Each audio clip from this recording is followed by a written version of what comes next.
Alright, well, we're back here, episode 2 of Andor Season 2. I don't know if I mentioned this in the last video, but I've seen Season 1 already. I don't want to record it because I don't want to lie to people. I don't want people to, get the idea that they can't trust that I'm actually genuinely reacting to videos for the first time. Um, so we're on to Season 2, Episode 2. If you haven't seen Episode 1, click the playlist on my channel and get started on Episode 1. I'd recommend it.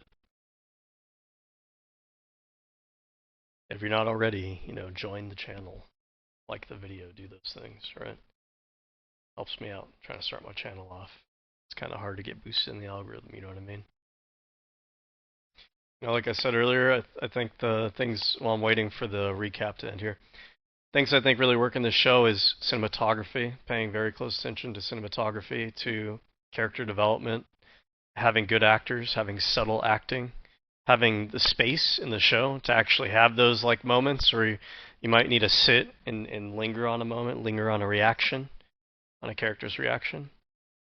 Production design, props, setting design, art. They're not going over the top. Everything fits into the established lore, and they're not trying to do too much. The ships that they have, they're not trying to do anything too crazy. It fits in, right? The uniforms, the outfits, the costumes just fits in. The props, the facilities, they all kind of just fit in. They fit the aesthetic. There's a lot of attention to detail to those things. Even the background stuff that you'd think is like throwaway background props, they look the part. They look worn in. They look used. If it's a rural area, they look new if they're in a newer area. But that attention to detail into the stuff that's going on in the background, it lends to the authenticity of the show, lends to the staying power of it.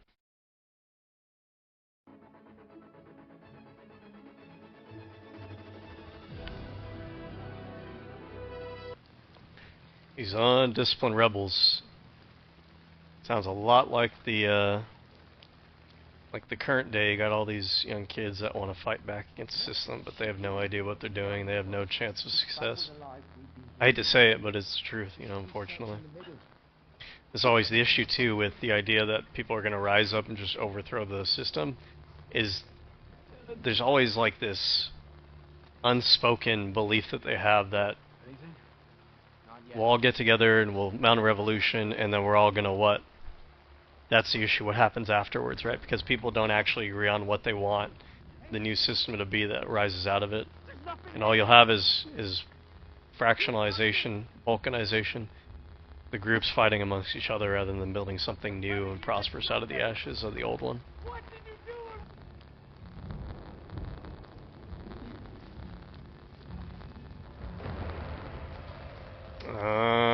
Forgot about those creatures.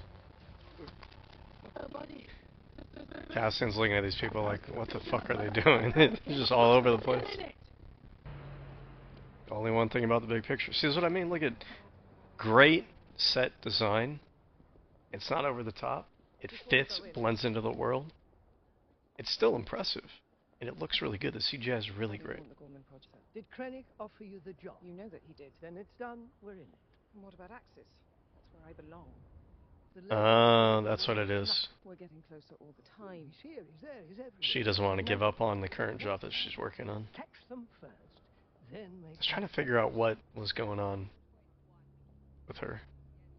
She's more interested in the bigger picture. She doesn't care about just being a cog in the machine. I think that's the thing. Is a gift.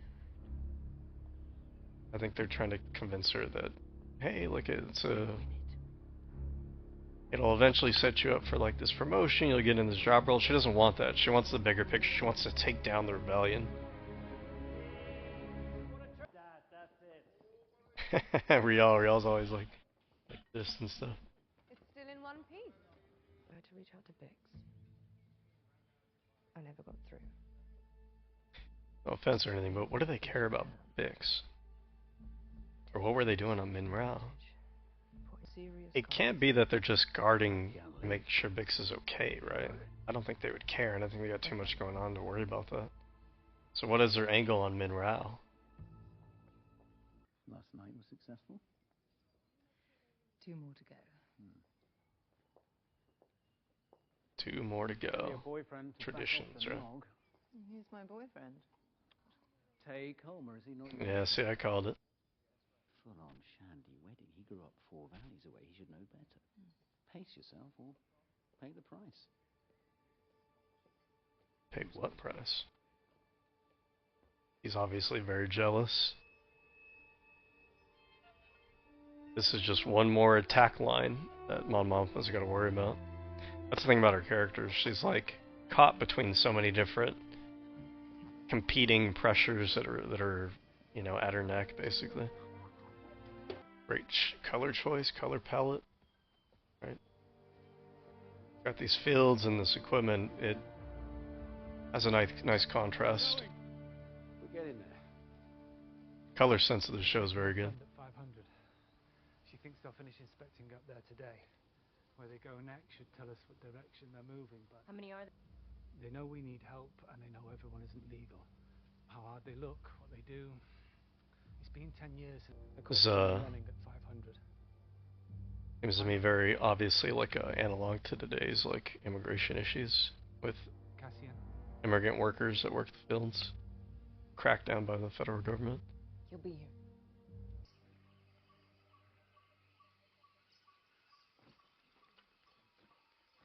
meal bars. They've gone very quiet over there. You need a perimeter. Interesting attention to detail. Like there's a branch through the window of this craft. No attention call to it. Doesn't need a whole story, right? It's just one of those things that makes the world feel more realistic, right? They're just the little incidentals in the world that typically you don't really think about, you don't pay attention to. It's a small detail, right? But they made the choice to add this in here deliberately, right? Without even mentioning it, without it even being a big plot point. They put the time in to put this in there. Why? What does it tell you? What can you infer from it? That they probably crash landed here at some point, right? But you don't need to say that. You don't make a big thing out of it. It just adds to the world building seamlessly. About to do that? They must be starving. How can it smell that bad that fast? Try it. It looks like it would smell though. And I know we've seen this in the previous season, but you know, I'm not gonna have videos of that, so I just want to bring this up here. The design choice of this, just so much about it just screams like that what they're trying to tell you about the Empire, that they view people as cogs in the machine. Everything's sterile. They're like advanced cubicles. The design choice, right? This tells you everything about the Empire. You have all these little cubicles. You can't even customize your cubicle. You can't even hang up posters in it. A picture of your kids. They're even smaller and denser, more compact than your typical cubicle. They don't even really offer you much privacy either. You could see your head sticking out. They're the same. They're just rows and columns of these just super small, densely packed cubicles in a giant room with more people doing the same thing. The Empire views people as just cogs in the machine, and that's the lives of people in the Empire. They're just cogs in the machine. Be true, but 200 covert charging rods. Doesn't seem like much, does it? It talks a little bit different. Dig just a little bit deeper, and one day, after months of searching, screens started lighting up across the room. I had uncovered a cabal of corrupt purchasing agents who were stealing Imperial supplies in 4 sectors. Oh, is he spinning this as a way to try to get him excited about a job that's actually super fucking boring? He's not totally lying, but he kind of is, right? It's feeding him like false hope, false sense of importance. Here, Yeah. for those who dare. Well, what's really interesting is character development. We haven't seen him in a year, I guess, right? According to the timeline. He is very different. He is more stern. He is more serious. He's more career focused, right? He has greater leadership skills, right? He's taken this guy, this hire, as a leadership position, and he knows how to sell, and he knows how to like inspire confidence and hope and stuff like that, inspire a sense of importance. So he's really developed a lot. It's annoying because my microphone setup, it keeps timing out. I think the headphones will time out if it thinks that it's not having activity. So if I'm not activating that noise gate, it'll time out after a certain time and just power off. Or if I'm not running audio through it. I could run the audio through it, and I think I might wind up going that direction until I get like a nice setup with like a dedicated microphone and everything. Because the microphone on the camera's too staticky, the microphone on my earbuds are too staticky. This is probably has the best audio quality that I have at my disposal. But I didn't really want to have big ol' like headphones on my ears while I'm like doing a reaction. Then you got like the microphone will jut out and kind of come right in front of my face and it just looks bad. But that said, if I'm listening through the audio through these things, I don't think it'll time out because it's getting the audio signal that's refreshing it. What I did want to say though is, I'm going to keep hammering on like design choices and production design, world building, because I really care about the Star Wars franchise, and the show does it well. Not only are the buildings here, do they look like they're sci-fi? Do they look like they belong here? They look like they're lived in. There are color choices that they make here that are very like very good color like theory, I guess. You don't really have quite the same with the Mandalorian, for example. Just no offense to him or anything, but it's just true. Right here, you got cornfields, right? This subtle, kind of almost salmon red color, right? Fading on the building, in contrast with the red of the equipment. The red on the equipment looks like newer paint. The red on the building looks like it's faded, but it looks like it's of the same hue. And it kind of tells you, without even having to tell you, that this is all part of like some farming operation, and they had a unified color scheme and everything, but the building has faded over time. It gives you a sense that it's been here. You have like, I don't know, you wouldn't really call them score marks, but like darker kind of coloration on the top of the building. It's got that yellow color, and then you can see like right where it hits kind of the roof line, it's got like these streaks of like a darker yellow. And you could maybe think that that's just a shadow, but it almost looks like kind of like when you have rain on a certain surface or some kind of grime or dust or whatever, and you get like especially like around rain gutters, like grit grime that kind of just runs down the side, right? That's what it looks like. But the colors here, you got like this cream yellow color for the field, right? It goes well with this red, right? It also goes well with the blue of the sky in the background. You can mess that up. If you have the wrong color red, it won't blend with the other two well. But if you were to do like a tricolor, like complementary thing on a color wheel, you would probably get these colors in a tricolor like complementary thing. Just promise you won't leave without saying goodbye. That's not gonna happen. Promise. Foreshadowing, we already know, right?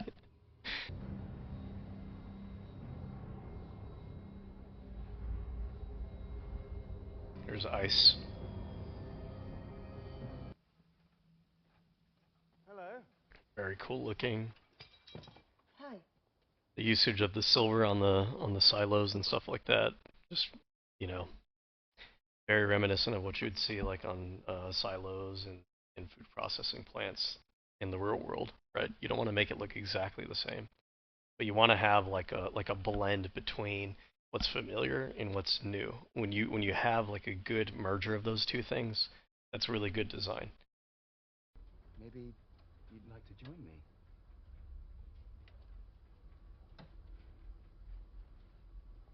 I'm not sure my husband would approve.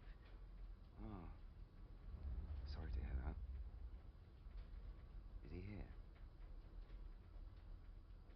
Soft planet for a few days? We've just shut down all the comms. It's not up to me. It's a policy. So just to be clear, by the way, Darth Vader don't give a shit about people getting raped. Okay, he doesn't. I've already heard about that from the show. I couldn't avoid that spoiler, but it's just stupid to think that. I think there's people that worship Anakin and Vader too much. I think he's more honorable than he actually is. Darth Vader doesn't give a shit about other people. Yeah, he doesn't. He's not honorable and he doesn't care. All right, you might think he's a cool character still and everything, cool villain and all that stuff, but no, he doesn't care about that. Obviously, he wouldn't care about that. You're fooling yourself if you think he'd care about that. Vader would use it as a tool if he thought it was effective, frankly speaking. Guy who killed a bunch of kids, slaughtered all his, brothers and family that he knew, for over a decade of his life or whatever. What's interesting about their costumes is it has an oriental theme to it, even though all the people here are white. None of them are Asian at all, but yeah. When was the last time this happened? Wedding night. I wonder where they filmed this. It rained. I remember. Kind of reminds me of Pinnacles National Park in California. And if you haven't been, it's amazing. I think a lot of people don't even realize that Pinnacles exists, but As if I needed another reason to stay. you go check it out and you're like, wow, this I don't even feel like I'm in California. Bad timing. I'm sorry. Okay, I was wondering about that because she was checking the other girl out earlier, and I was like, isn't she with Cinta? But I guess they have an odd relationship because they're workaholics. It's probably not a super stable or well-defined relationship, I imagine. We have the pilot. They have a ship that goes nowhere without us. They could have more food than we think. Just, we were getting worried. We should be getting worried. About what? 1, 2, 3. What are they doing? Trying to turn it around. The guns at the front. Oh. Down the barrel. No. All this effort wasted on trying to kill each other. For what reason? Like, what goal is this going to accomplish for you guys? Bit by bit. There's a lot of bits. Square up. Right? Let's go. It's stupid. Do you realise how long this takes? And if and when they point their guns, they're going to wind up killing the pilot that they need? Like, At most. Not long. Let's say 50. 50 by 10.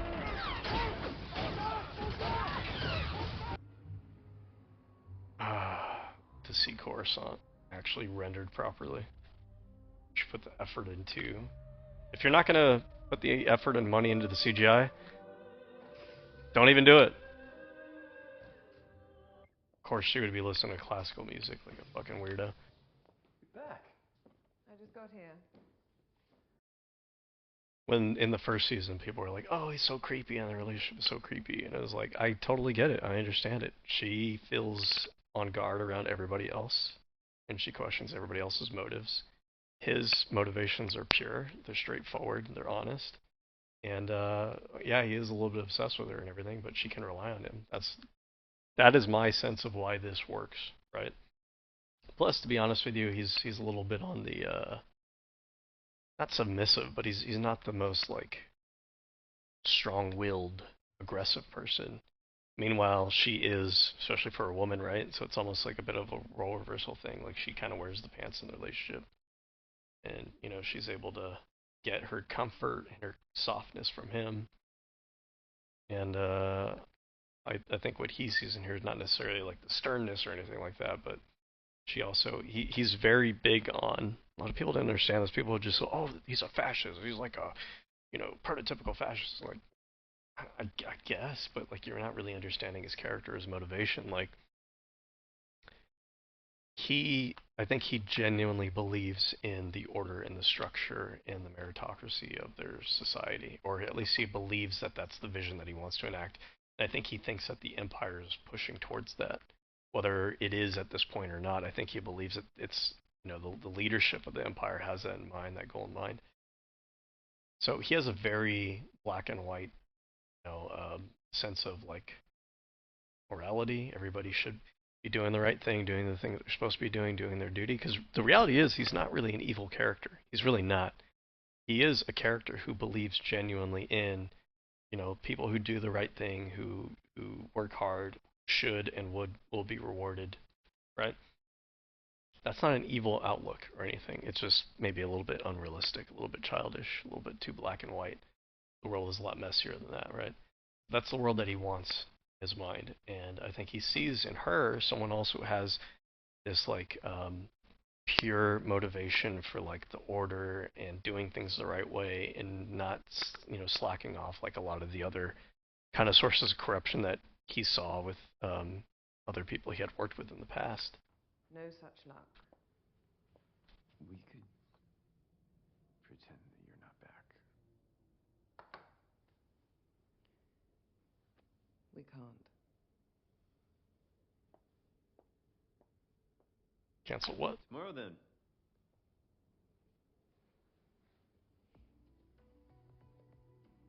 What is it, date night or something?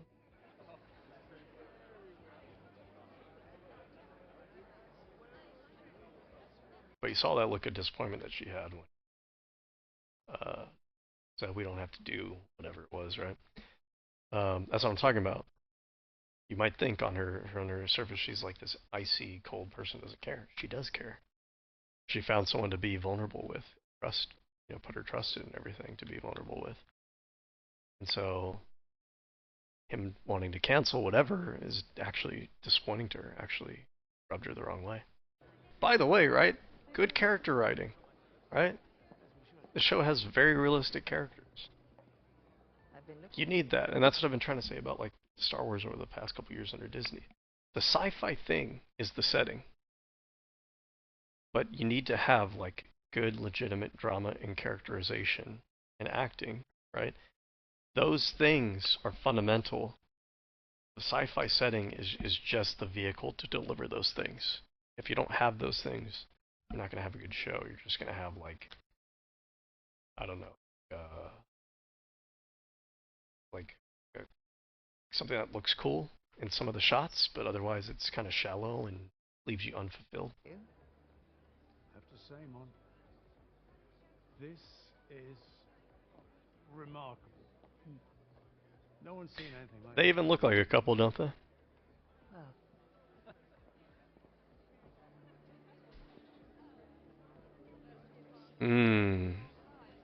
He's skeptical of Tacoma for some reason.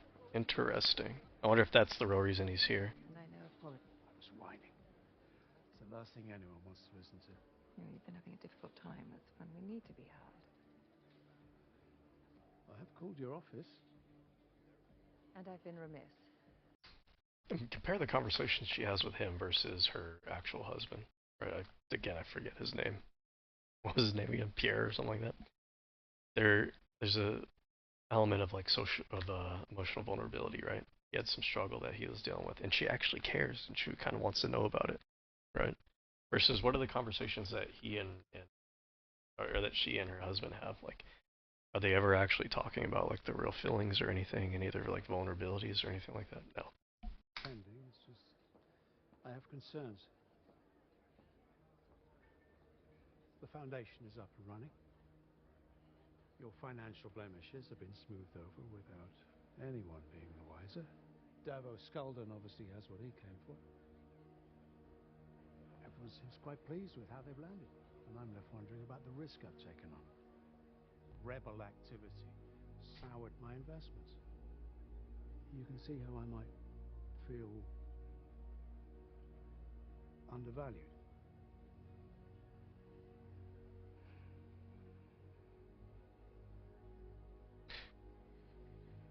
I might have missed something a little bit, but I feel like she relates to that, but also in a way that no one else understands. He doesn't understand. No one understands. And she's holding that in, right? She's been holding it in for a long time. She feels undervalued massively in ways that none of them understand, right?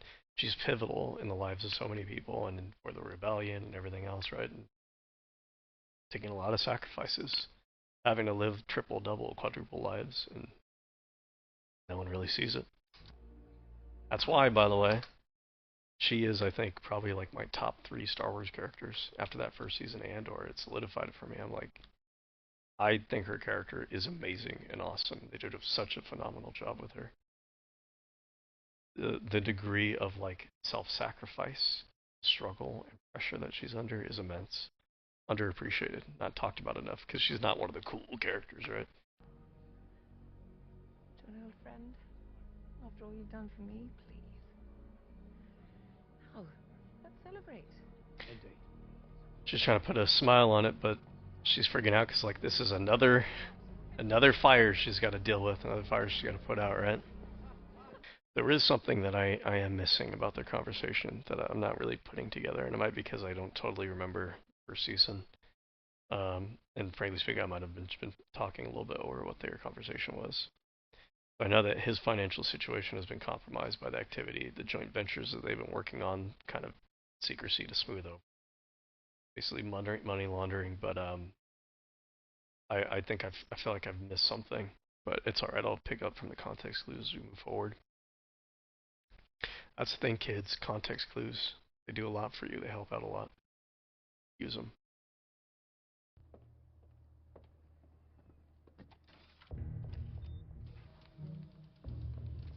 So she traveled all the way back to Coruscant. The thing is, Coruscant and Chandrila shouldn't be too far from each other. I think they're both in what's called the arrowhead of the galaxy, which is like the central area where the galaxy is centered. That looks like Plo Koon's mask.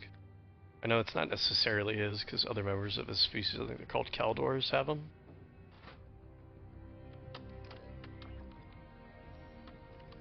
See, this is what I mean. The illusion of technology. Okay, what does any of this shit there do or mean, or what is it supposed to do? You don't know. You don't need to know, but it needs to do enough to give you the illusion that it's something that works, that's technical, it's complex, that you don't quite understand, but it works, right? Okay, I think I get it now. What they're saying is that he's been entangled with their secret money activities, laundering activities, and everything.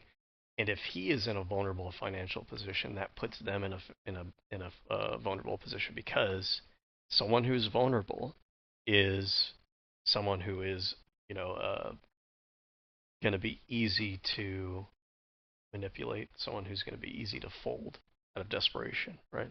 If he's in a desperate position, he might be compromised, right? Can't leave this be. You must know that.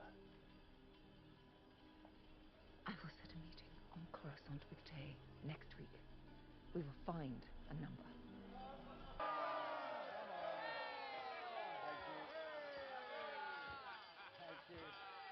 Sagrona! Sagrona! Sagrona! Well, pain will find you. Trouble and disagreement will arrive without summons. There's no choice in this. There's no effort required. You simply stand still, and the galaxy will deliver a daily basket of fresh anxieties to your door without fail. Look at Momoth's face. My hope is that you learn to reach past this constant cloud of sadness. Gaiety, amusement, these are the hidden things. The music buried beneath all that noise. I mean, her smile seems like a genuine smile. Joy! You have to think that at one point she did have a loving relationship with him, and the question is why, right?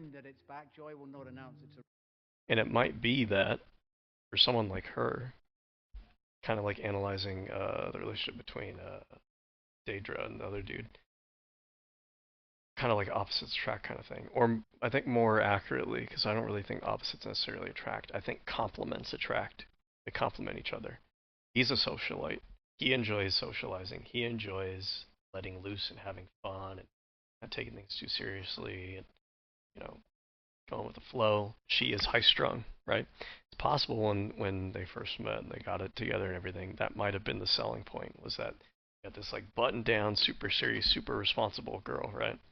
Needed this guy to kind of compliment her and kind of take her mind off of those things. Let's search out these treasures. A moment of pleasing sensation. The memory of Yeah, that looks like a genuine company, the comfort of a fine meal. Yeah, I feel like, unless I'm reading it wrong, I feel like Mamada's expression there is actually like a genuine smile. And it's kind of like this is probably the purpose behind why she does everything that she does, is because that is the world that she wants. That's the world that she wants to see for other people. And there's a lot of sacrifice in order to build it.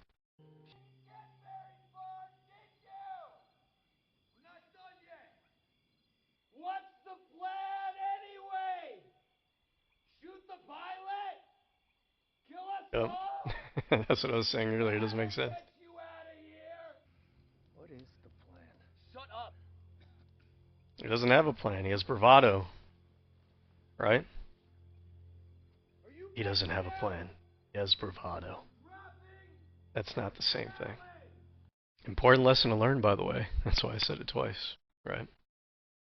Just because someone's confident, just because someone has bravado, does not mean that you should follow them. Does not mean they know what the fuck they're doing. Does not mean that they have a competent plan. Does not mean that they're stable and you can rely on them. All right? Confidence and bravado are almost tangential to competence. Which doesn't mean, by the way, it's not parallel, doesn't mean they don't intersect. It just means that they only intersect at a point. And they don't necessarily intersect elsewhere, right? Over here it's not intersecting. At the base of my finger it's not intersecting. Intersecting at my knuckle. Confidence and competence. They're not the same thing. They're not one and one. They're not overlap with each other. Sometimes they intersect. Sometimes a person has one and they don't have the other.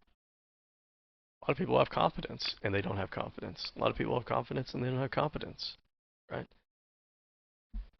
Sign of a great leader is you have both, or at the very least, you have confidence mixed with humility, the ability to understand that there are things that you don't know. There are known knowns, there are known unknowns, there are unknown unknowns, and you know how to seek out the people who do know how to do those things. Those are the best leaders. Ones who know they don't know everything and they don't have every skill, don't have all the ability, have all the time in the world, and they know how to, utilize their resources, know who to talk to, know who to put their trust in, their confidence in, know how to foster good connections and build up people around them. Those are the best kinds of leaders. Not just the ones that talk tough and talk out of their ass and stuff.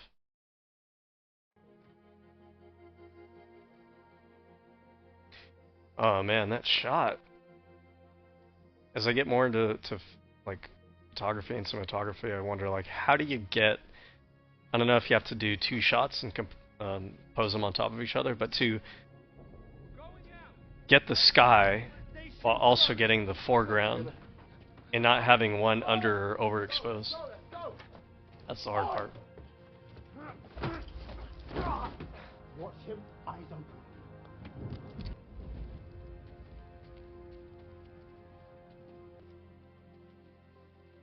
Yeah, is there a reason why you guys are fighting? Does it really make any sense? I know you guys are mad, you have differences of opinion on how to get shit done, but what is killing each other gonna solve? 1, 2, 3.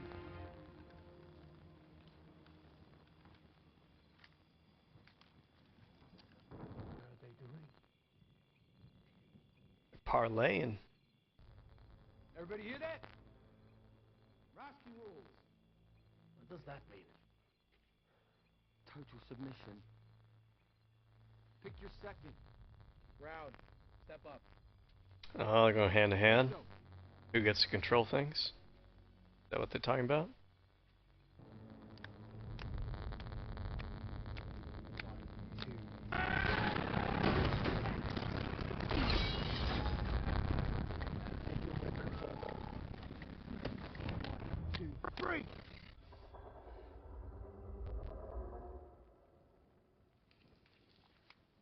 What was that? I keep thinking it's thunder. It's not.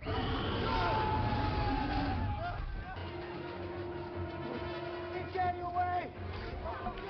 They're everywhere!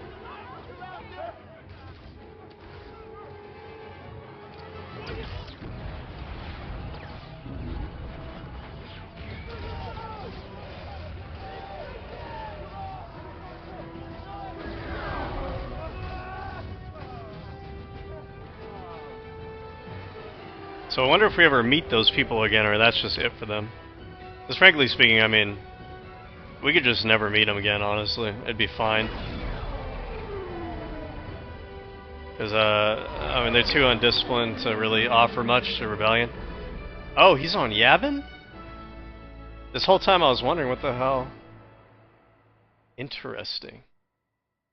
So Yavin eventually becomes the stronghold of the Rebellion. Right? But I wonder what those guys are doing on Yavin. Was there a native population on Yavin before all this? Yavin used to be a Sith stronghold, I think, at one point, way back in the day. That's my understanding. That's interesting. Yeah, I wonder if we'll circle back around to them. Huh. I don't know what to think about that. I'm trying to think, put into words, but I really don't know what to think about. them being on Yavin and who that faction is, who that group of people are. Anyway, so that wraps up episode 2. That's gonna be it for this weekend. If you guys, of course, like, share, subscribe, do all those things. Do the thing. Do the thing with the buttons that are down there or wherever the heck they're at. I'm gonna have more reactions coming up, like I said in my other video. Right now I have nothing but Star Wars on there, right? I'm gonna be playing Kingdom Hearts, StarCraft. I'm gonna be watching a variety of different kinds of shows and movies, not just Star Wars, not just sci-fi, not just, I'm talking like Handmaid's Tale I have planned on watching at some point. There's a bunch of old film noir movies from like the 1950s I want to watch, like Double Indemnity, right? There's a bunch of anime that I haven't watched and I want to get around to watching. So there's going to be a variety of different content, right? So help brother out, right? It's hard to get this thing off the ground and going. We need to get the momentum. I feel like the early growth is kind of that hard part until you reach that kind of exponential trajectory.